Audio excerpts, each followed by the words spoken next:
Welcome to the deep dive. Today, we're tackling something that probably crosses your mind if you present information, in any setting, really, using visual aids, Hmm. specifically slides. Right, slides, PowerPoint, Keynote, whatever you use. Exactly. And you might be doing this already or maybe thinking about starting. Our goal here isn't like a basic how-to. We want to dig a bit deeper. Yeah, get into the nuances.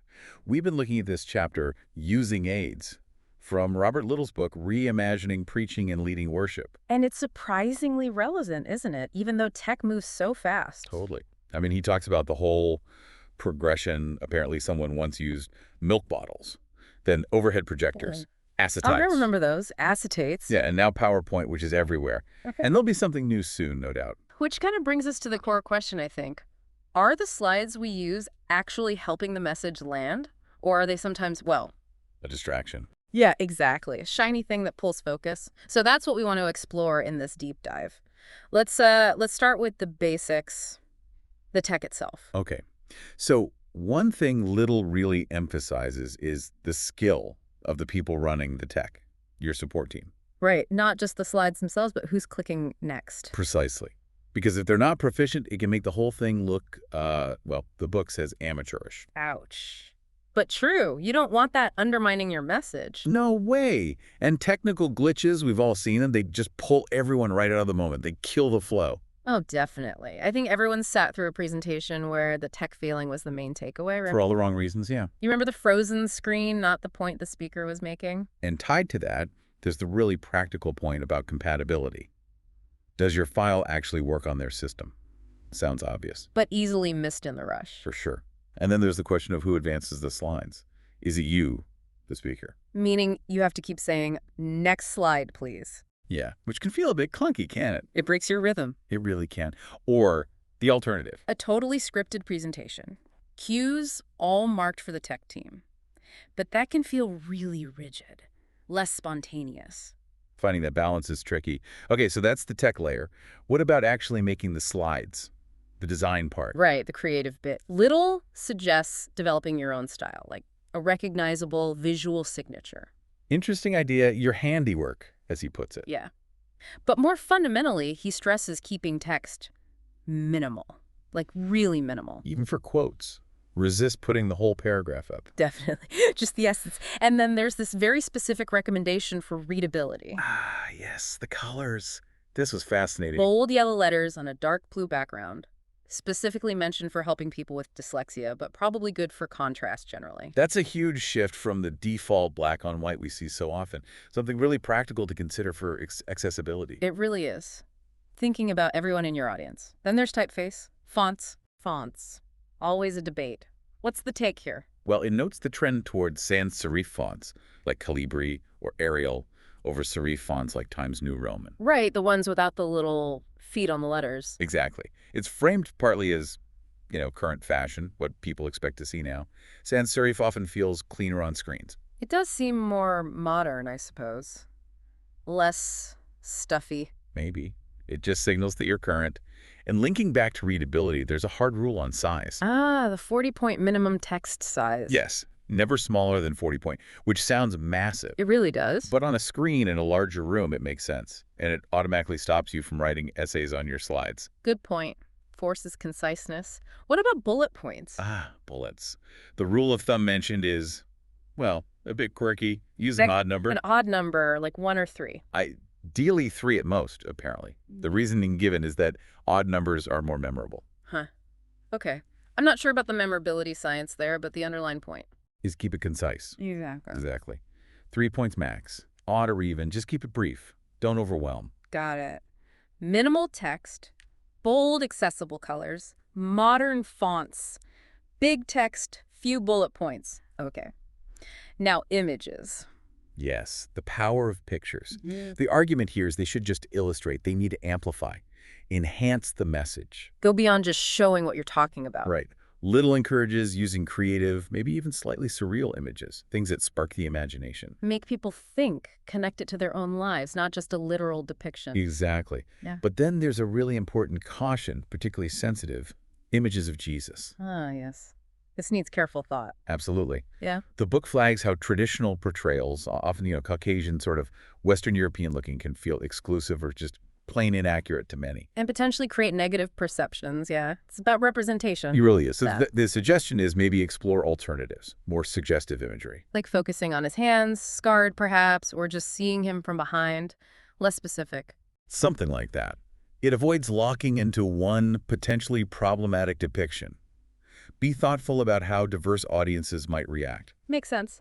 And related to that, making images feel relevant today. Yes, moving away from what the book calls Sunday school-style drawings. Which, as it says, adults might just find tiresome. Or childish, yeah.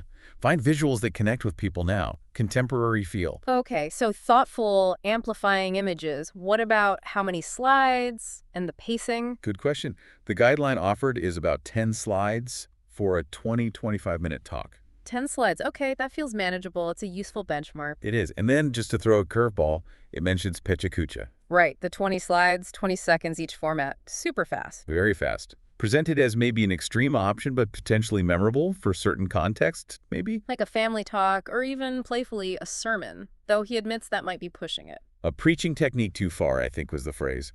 But the interesting angle is that some people in your audience might know Pechakucha.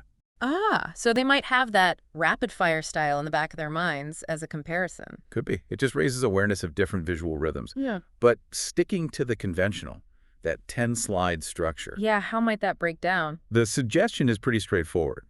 Maybe 1 or 2 for the intro, 2 or 3 slides per main point, and 1 for the conclusion. Okay, that gives a clear map. Intro, points, conclusion. Simple.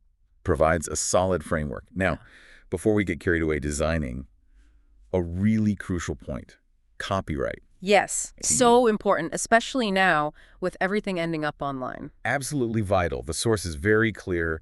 Infringing copyright is a real danger, especially if slides get posted on websites or social media. And you can't just say, oh, it's only a small part of my presentation. Nope, that's not a valid defense. If you use someone else's image without permission, you could be liable. So the practical advice, be super careful. Extremely careful, especially with broadcast services. Don't use slides unless you are absolutely sure you have the rights to every single element. No question marks allowed. None. And then there's a very modern suggestion: AI image generators. Like DALL-E or Midjourney. Exactly. The book mentions DALL-E. The big advantage: images you generate using these tools are typically your copyright. Ah, so you own them. No licensing fees, no permission needed. Right. It's a potential game changer for sourcing original visuals safely. Okay, that's a really practical tip. So we've covered tech, design, images, pacing, copyright, a lot of the how-to. But then the source shifts focus, doesn't it? It really does. Pivots to something more fundamental: storytelling. Describing stories as the currency of human contact. I like that phrase. Me too. And the cornerstone of effective communication. It puts everything else in perspective. Meaning the visuals, the slides, they're secondary. They support the message. They shouldn't be the message. That's the key takeaway here. So figure out your story first, develop the narrative, then think about visuals. Exactly. It flips the process for some people, maybe. Start with, what do I really want people to take away? What's the core message, the feeling, the idea? Yes. And the argument is, the answer almost always lies in finding a story that connects, not just intellectually, but emotionally. Makes sense. We remember stories much more than just facts or bullet points. We do. They engage both the head and the heart. That's what makes a message stick. It needs to resonate. So if your goal is to educate and connect, storytelling is key. Absolutely. And the source offers a simple formula, kind of, for effective stories. Yeah. 3 elements. Okay, what are they? First, interesting characters, relatable people.